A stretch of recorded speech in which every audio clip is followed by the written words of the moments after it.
நேர்மையின் குரல் நேயர்களுக்கு வணக்கம். இப்பொழுது கொங்கு மண்டலத்திலிருந்து கொங்கு மண்டல தளபதி நாமக்கல் மாவட்ட செயலாளர் அண்ணன் நாமக்கல் எம் பழனிசாமி அவர்கள் இப்பொழுது நம்மளுடன் இருக்கிறார். அவருடன் இப்பொழுது நம் நேர்காணலை காணவிருக்கிறோம். அண்ணா வணக்கம்ண்ணா. வணக்கம். கொங்கு மண்டலத்தில் கொங்கு மண்டல மாநாட்டுக்காக பூஜை போடப்பட்டிருக்கு. அந்த பூஜை கொங்கு மண்டலத்தில் போட்டு நீங்கள் எடப்பாடி பழனிசாமியை மீறி ஜெயிச்சிருவீங்களா? உங்களால் சக்ஸஸ் பண்ணிட முடியுமா? நிச்சயமா சார். கோவை தான் நமக்கு திருப்புமுனை. கோவை தான் ஆரம்ப காலத்தில் அரங்கநாயகத்தையும் பார்வதி கிருஷ்ணன் ஜெயிக்க வச்சது தலைவர் எம்ஜிஆர். அதே இடத்துல திருப்புமுனை மாநாடு போட்டு கோவை மாவட்டத்தில் பழனிசாமியினுடைய கதையை முடிக்க போகிறோம். இது வெற்றிகரமாக நடக்க போகுது. இந்த பழனிசாமி யார் சார் நேற்றோட பர்கூரில் பேசியிருக்காரு, கடைக்கோடி தொண்டனும் வர முடியும்னு சொல்லிட்டு. அது எம்ஜிஆர் வகுத்தினுடைய விதி. இவன் அதை தலைகளாக மாற்றி 10 மாவட்ட முன்மொழியணும், 10 மாவட்ட வழிமொழியணும், தலைமையில் 5 வருஷம் இருந்திருக்கணும். இப்படிலாம் மாற்றினதுக்கு பிறகு எப்படி ஒரு கடைக்கோடி தொண்டை அந்த உயர்ந்த இடத்துக்கு வர முடியும்? நான் வரலையா சிலுவம்பாளையத்துலன்னு சொல்றாரு. சிலுவம்பாளையத்தில் நீ பஞ்சாயத்து தேர்தலையே ஒரு நாள் ஜெயிக்க முடியல.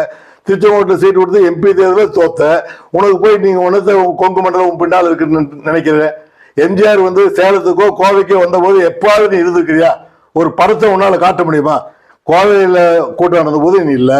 சேலத்தில் போஸ் வயது நடந்தது. தேர்தல் பேரூராட்சி உன்னுடைய தொகுதியெல்லாம் வருது. அந்த காலத்திலே பேரூராட்சி உன்னுடைய உன்னுடைய உழைப்பு இன்னும் அது நகராட்சியாக மாறல. அப்போ அங்கே இருக்கிற சந்திரன்கிறவரை ஒரு நரிக்குட்டி பிடிச்சி கொண்டாந்து போஸ் மைதானத்தில் 5000 கொடுக்குறாரு. அந்த நரிக்குட்டியை ஏலத்தில் விடும்பொழுது அன்றைக்கு 5000 ரூபாய்க்கு போச்சு. இந்த சம்பவங்கள்லாம் உங்களுக்கு ஏதாவது தெரியுமா? நீ கொலை பண்ணிட்டு அந்த நேரத்தில் காட்டுக்குள்ள ஒழிஞ்சிட்டு இருக்க. உனக்கு இந்த கட்சிக்கு என்ன சம்பந்தம் கேட்டா, இதை அம்மான்ற புரட்சி தலைவர் எம்ஜிஆர் அந்த 2 பேருக்கு பேரை உச்சரிக்கிறதுக்கு கட்சியை நாசமாக்கிய உனக்கு என்ன அருகதை இருக்குது? இந்த கொங்கு மண்டலத்தில் அண்ணா திராவிட முன்னேற்ற கழகம்ங்கிறது தோற்றுவிக்கப்பட்ட நாளிலிருந்து இன்றைக்கு வரைக்கும் சோடையே போகலை. நம்ம கழகத்தின் ஒருங்கிணைப்பாளர் ஐயா ஓபிஎஸ் அவர்கள் அடிக்கடி சொல்கிறது போல, கழகம் பிரிந்திருந்த நிலையில் கூட ஈரோட்டில் அதிகமான இடத்த நாம் சேவல் ரெட்டப்புறான்னு நிற்கும் போது ஜெயஜான்னு பிரிஞ்சு நிற்கும் போது வெற்றி பெற்றிருக்கிறோம். ஆனால் இந்த இடைத்தேர்தலில், ஈரோடு இடைத்தேர்தலில் கழகமே நான் தான், கட்சியே நான் தான், நான் ஆளுமையாக வந்தால் நட்டமாக நிறுத்திடுவேன் மாற்றிடுவேன்னு சொன்ன பழனிசாமி 66,000 வாக்கு வித்தியாசத்தில் அதிமுகவை தோக்கடிச்சிருக்கிறாரு. அதை பற்றி நீங்கள் என்ன நினைக்கிறீங்க? ஐயா, கோவை மண்டலத்தில் அதிமுக தொடர்ந்து வெற்றி பெறுதுன்னா அது பழனிசாமியால் இல்லை. ஐயா புரட்சி தலைவர் எம்ஜிஆர் மன்றாடியார் வழி வந்த பரம்பரை. அந்த பரம்பரைக்காக எங்க இன மக்கள் எப்பவுமே புரட்சி தலைவர்களுடைய பக்கம் இருக்க மொழிய, இந்த புரட்சி தமிழ் தனக்குத்தானே பொருட்டு பட்டம் கொடுத்துக்கிட்டு இவன் பின்னால இல்லை. அது இவனுக்கு கட்சி பொறுத்து உனக்கு என்ன தெரியும்? இப்போ ஒரு தேர்தலை சந்திச்சு முறையா இவனே ஒரு கையெழுத்து போட்டு ஏ ஃபார்ம் பி ஃபார்ம்ல அதில் பிறகு வெற்றியை காட்டிட்டானா அதை நாங்கள் ஒத்துக்கிறோம். இதுவரை எப்பாவது இது எல்லாம் ஜெயிக்கக்கூடியதெல்லாம் புரட்சி தலைவருடைய நாமத்தை உச்சரிக்கிறதுனாலையும் அம்மா வழிகாட்டுலையும் ஐயா ஓபிஎஸ் கையெழுத்து போட்ட காரணத்தினாலதான் கொங்கு மண்டலத்தில் இவ்வளவு பெரிய வெற்றி பெற முடிஞ்சது. ஆனா கட்சியை இருந்தாலும் கைப்பற்றிட்டாரு. எப்படியோ அந்த வாய்ப்பை தட்டி பறிச்சிட்டாரு. கொங்கு மண்டலமே என் பக்கம் தான்னு சொல்றாரு. இப்ப நீங்க கொங்கு மண்டல பகுதியை சார்ந்தவர், குறிப்பா பழனிசாமியினுடைய சமூகத்தவே சார்ந்தாரு. இந்த சமூகம் பூரா எனக்கு பின்னாடி இருக்குன்னு சொல்றாரு, அது உண்மையா?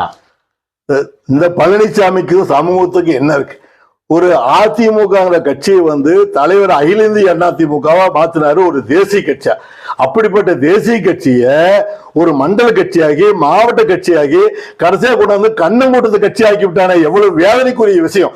இவன் பின்னால எங்க போய் கொங்கு மண்டலம் நிற்கும்? கொங்கு மண்டலம் என் பின்னாலும் சொல்லிட்டு நிக்கிறானே. நான் உரிமையா பேசுறது காரணம் கண்ணங்கூட்டத்துக்காரனால. நான் காடக்கூடத்துக்கு ஒரிஜினல் அக்குமார் கவுண்டேன். அதனால கண்ணங்கூட்டத்துலதான் தாய் வழி கூட்டம். கண்ணங்கூட்டத்துல தெரியாதனமா எடப்பாடியில இவன் ஊர்ல இவன் பங்காளி வீட்டிலே பொண்ணு எடுத்திருக்கேன். ஆனா இதுவரையிலும் அந்த ஆள் வீட்டை நான் வாசல கூட மிதிச்சது கிடையாது. இத்தனை ஆண்டு காலத்துல நான் எம்ஜிஆர் தோட்டத்துல இருந்தேன் சார். தலைவரை தவிர வேற எதையுமே நாங்க அவரு சாப்பிட்ட இலையில நாங்களாம் பல முறை சாப்பிட்டுருக்கோம். அந்த வாய்ப்பு எங்களுக்கு கிடைச்சது. இவ்வளவு எம்ஜிஆர் தோட்டத்தை எட்டி பார்க்காத ஆளை பத்தி நாங்க போயிட்டு எதுக்கு அவனை பத்தி பேசிட்டு இருக்கோம்? நாங்க பேசுறதுக்கே தகுதி நினைக்கிறோம். அவனை இப்ப நீங்க எம்ஜிஆர் தோட்டத்துல இருந்தேன்னு சொல்றீங்க. உங்களையும் காவல்காரனா அந்த தோட்டத்தினுடைய பாதுகாவலரா நாங்க அறிஞ்சிருக்கிறோம், தெரிஞ்சிருக்கிறோம். இந்த புரட்சி தலைவருடைய ராமாவரம் தோட்டத்திலேயோ இல்லை ஆற்காடு இல்லத்திலேயோ இந்த சிலுவம்பாளையம் பழனிசாமி எப்பாவது வந்து பார்த்துருக்கதையோ, நான் இவர் சொல்கிறாரு நான் எம்ஜிஆர் காலத்தால் 72லேயே உறுப்பினர்னு சொல்கிறாருல, அதெல்லாம் நடந்திருக்கா? நீங்கள் தலைவர் வீட்லேயே இருந்திருக்கீங்க, தலைவர் தோட்டத்திலே இருந்திருக்கீங்க, அவர் கூடயே இருந்திருக்கிறீங்க. அப்போ இந்த மாதிரி முகத்தை எங்கேயாவது பார்த்துருக்குறீங்களா? சார் எவ்வளவு பெரிய ஆட்களுமே வந்துட்டு நாங்க கேட்ல வந்துட்டு ஐயா எப்படி இருக்கான்னு கேட்டு போவாங்க. ஒரு நாள் கூட ராமாவரம் தோட்டத்துல வந்திருக்க முடியாது. ராமாவரம் தோட்டத்தை பத்தி அவருக்கு தெரியாது. ஆற்காடு முதலீச்சரில் சின்னவரனுடைய எம்ஜிஆருடைய ஆபீஸ் இருக்கு, அங்கேயும் இந்த ஆள் ஒரு நாள் கூட வந்தது கிடையாது. எம்ஜிஆருடைய படத்தையாவது உருப்படியா பார்த்து தொலைஞ்சிருந்தானா அந்த பண்பாடு கொஞ்சமாவது வந்திருக்கும். அந்த படத்தை விட ஒரு முறை வந்துட்டு தலைவர் படம்னா 20 முறை 30 முறை பார்க்கறது உண்டு. ஆனா இருந்தாலும் அந்த படத்தை பார்த்துருந்தா கூட அவருடைய பண்பாடு வந்திருக்கும். அதனால படத்தையே பார்க்காதவன் பை ஆக்சிடென்ட்ல ஏதோ யானை மாலை போட்டு வந்திருந்தா பரவாயில்ல, சின்னம்மா காலை கழுவி வந்த நாய்க்கு இவனுக்கு அதை பத்தி என்ன தெரியும்? அப்ப அதிமுக பத்தி வரலாறு தெரியாது, அதிமுகவுடைய கொள்கை புரியாது, அதிமுகவுடைய சட்டத்திட்ட விதிகள் என்ன என்பதே பழனிசாமிக்கு தெரியாதுங்கும் போது இவர் தலைமையை எப்படி ஏத்துக்கிறது?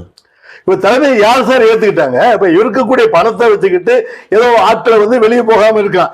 ஒரு இந்த 3 மணிகளை வச்சுக்கிட்டு ஏதோ தன்னால அந்த மணிகளை இஷ்டத்துக்கு சம்பாதிக்க விட்டுட்டா மணியை சம்பாதிக்க. இந்த மணி தங்கமணி இருக்காங்க, அதனால என்ன சார் சாதாரண ஒரு ஒன்றிய பேரவைக்கு விஎம் சண்முகத்து வாசல்லையே கடந்தவன். அவருக்கு கட்சிக்கு என்ன சம்பந்தம் இருக்குது? ஏதோ இவனோட போய் பட்டதுனால 3 மணிகளும் சேர்ந்து கொள்ளையடிச்சு வச்சுக்கிட்டு இருக்கனால அந்த பணத்துக்காக இருக்காங்க. இவன் பின்னால் நாளைக்கு ஒரு தேர்தலை தனியா சந்திக்க சொல்லுங்க. ஒரு தேர்தலை தனியா சந்திச்சு ஐயா ஒருங்கிணைப்பாளனுடைய கையெழுத்து இல்லாம முதல் சந்திச்ச ஈரோடு தேர்தலில் மண்ணை கவனம்.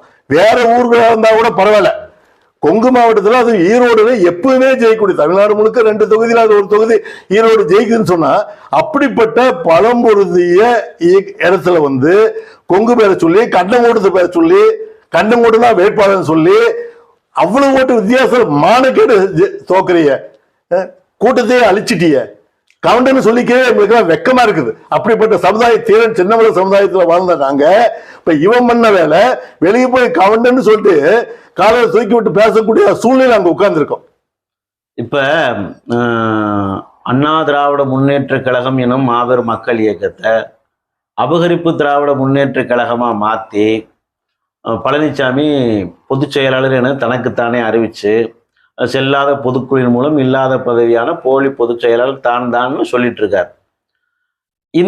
இதை நாமெல்லாம் ஐயா ஓபிஎஸ் அவர்கள் வழியை பின்பற்றி அதிமுக ஒருங்கிணைனும் சொல்ற நாமெல்லாம் என்ன சொல்றோம்னா, ஒன்றிணைந்த அதிமுக தான், ஒருங்கிணைந்த அதிமுக தான் வலுப்பெறும், அதுதான் பலமான இயக்கமா இருக்கணும்னு சொல்றோம்.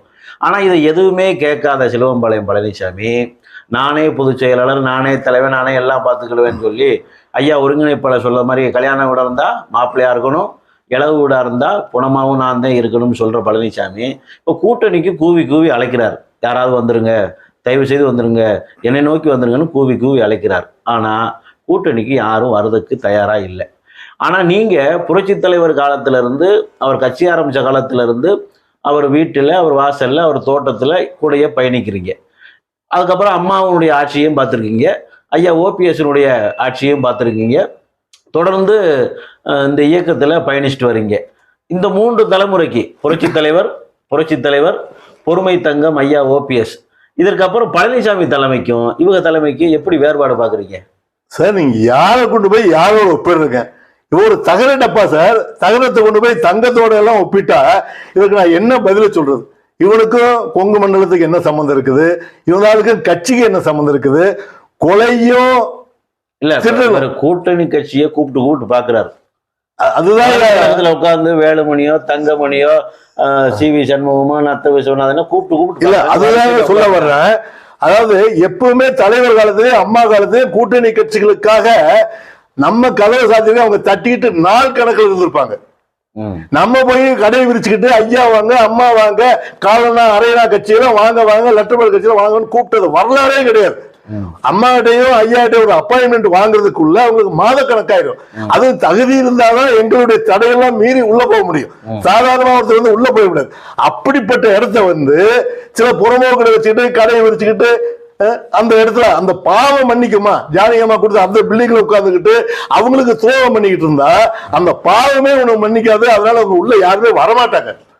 இவன் கடை விட எங்க சிறுவமலையத்துல ஒரு பெட்டிகளை கடை விரிச்சா ஒழிய அந்த புண்ணிய இடத்துக்கு யாரும் வரமாட்டாங்க இவன் நம்பி.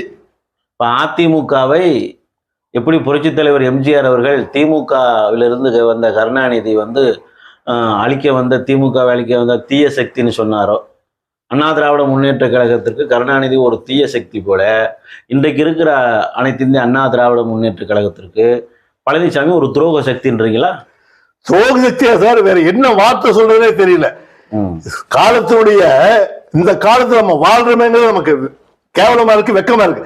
எம்ஜிஆர் வளர்த்த கட்சி இப்படி எல்லாம் வீணா போயிடுச்சு. இவங்கிட்ட வந்து கிடைக்குமா? ஒரு பாம்பாட்டி கையில கிடைச்ச மாதிரி மாலை மாதிரி, ஒரு குழந்தையில கிடைச்ச பூ மாலை மாதிரி இவன் கட்சி சின்னாமணமாக்கிவிடும். கொஞ்சமாவது அவங்க பேர்ல ஒரு பற்று இருக்கணும்.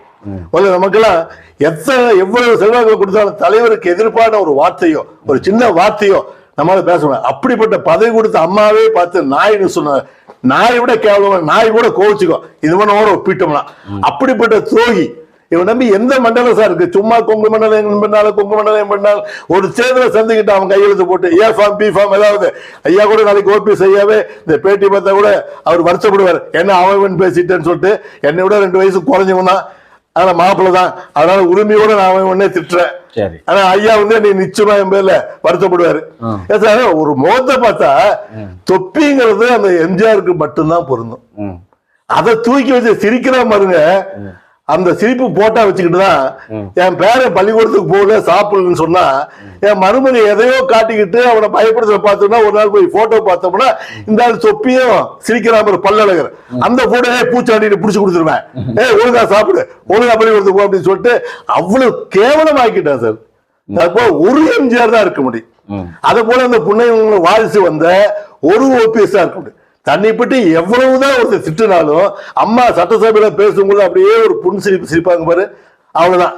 அதை போல நம்ம ஓபிஎஸ் ஐயாவும் திட்டுனாலும் அதான் சிரிக்கிறாரு, அவரை பத்தி 5 நிமிஷம் பாராட்டுனாலும் அதான் சிரிக்கிறாரு. அது அவங்களுடைய இயல்பான குணம். ஒரு திருட்டு பையனையும் கொலையாரையும் கொண்டு போய் அங்க உட்கார வச்சுட்டு ராஜவேஷம் போனாலும் எப்படி முடியாது? அந்த சூழ்நிலை இன்னைக்கு இருந்துகிட்டு இருக்கான். இவனால எப்படி போய்கிறது? அந்த குறிப்பிட்ட சில பேர் தேர்தல் வரையில இருப்பாங்க. அது தேர்தல் வரையில இப்ப அவன் பின்னால இல்ல, மறைவா இருந்துட்டு நமக்கு ஆதரவு கொடுத்துட்டு இருக்காங்க. அவங்ககிட்ட வாங்கி தந்த விசுவாசத்துக்கு எவன் துரோகம் பண்ண மாதிரி அவங்களால துரோகம் பண்றதுக்கு மனசு வரல. இவன் அவ்வளவு பெரிய பதவி வாங்கிட்டே துரோகம் பண்ணான். இவன் கொஞ்சம் கொடுத்த காசுக்கு கொஞ்சம் விசுவாசமா இருக்காங்க சில பேர், தூக்கி எஞ்சிட்டு வரலாம். இது சார் அவசரப்படாதீங்க ஐயா, கொஞ்சம் தேர்தல் வரட்டும், அதற்கு பிறகு நாங்க இருக்க வேண்டிய இடம் அங்கதான். கொங்கு மண்டலம் பழனிசாமின்னு சொல்லிட்டு இருந்தா கூட ஐயாவுக்கு தான் விசுவாசமா இருக்குன்னு சொல்லி ஒரு எம்ஜிஆர் ஒரு அம்மா, அதற்கு பிறகு அதான் ஐயா ஓபிஎஸ் தான். கொங்கு மண்டலம் இந்த ஆளை ஏத்துக்கல, இந்த ஆளை ஏத்துக்கிட்டுன்னு சொன்னா இந்த ஆளு தலைமையா கட்டி அன்னைக்கு கோபிச்செட்டிப்பாளையத்துல அங்க ஜெயிச்சிருக்க முடியாது. அன்னைக்கு கோபிச்செட்டி எலெக்ஷன் நடந்தது போது எங்க இருந்தாலும் யாருக்கு தெரியும்? ஒருவேளை நீங்க கொங்கு மண்டலம் ஸ்ட்ராங்கா இருக்கு, ஐயா பின்னாடி வலுவா இருக்குன்னு சொல்றீங்க, வரக்கூடிய பாராளுமன்ற தேர்தலில் ஐயா ஒருங்கிணைப்பாளர் வந்து உங்களுடைய பேச்செல்லாம் இப்ப கேட்பார், கேட்டுட்டு பழனிசாமி ரொம்ப ஸ்ட்ராங்கா இருக்காரு அப்படின்னு உங்களுக்கு ஒரு வாய்ப்பை ஐயா ஒருவேளை கொடுத்தால் நாமக்கல் தொகுதி பாராளுமன்ற தொகுதியில போட்டிட்டு உங்களால வெற்றி பெற முடியுமா? சார் நான் இல்ல சார், ஐயா வந்துட்டு எந்த வேட்பாளர் காட்டினாலும் அந்த வேட்பாளர் நிச்சயமா வெற்றி பெறுவாங்க சார். அதனால இந்த ஆள் வந்துட்டு அப்படியே தொப்பி போட்டு ஒரு பல்ல காட்டினாவே ஓட்டெல்லாம் ஐயா விழுந்துரும். வேட்பாளர் யாருன்னு முக்கியமல்ல, ஐயா யாரு அடையாளம் காட்டுறாரோ அது நம்ம கட்சியா இருந்தாலும் சரி, அது தோழமை கட்சியா இருந்தாலும் சரி, அது நிச்சயமா வந்துட்டு எடப்பாடிங்கிற பேரை சொல்லியே நாங்க வந்து ஜெயிச்சு காட்டுவோம்.